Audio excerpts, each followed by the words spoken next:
சகசரநாமத்தில் 169வது நாமாவளி மாதவகா அப்படின்ற நாமாவளி.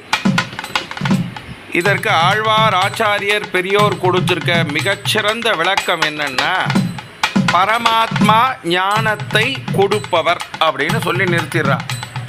ஒரு பக்தன் சாதாரண நிலையிலிருந்து பரமாத்மாவினுடைய நிலைக்கு எது பூலோகத்தில் தர்மமோ அந்த செயல்களை மட்டும் செய்ய மற்றவர்களுக்கு போதிப்பதற்கு உண்டான ஞானத்தை கொடுப்பவர் பெருமாள் அப்படின்னு சொல்லி இந்த நாமாவளிக்கு விளக்கத்தை கொடுக்குறான்.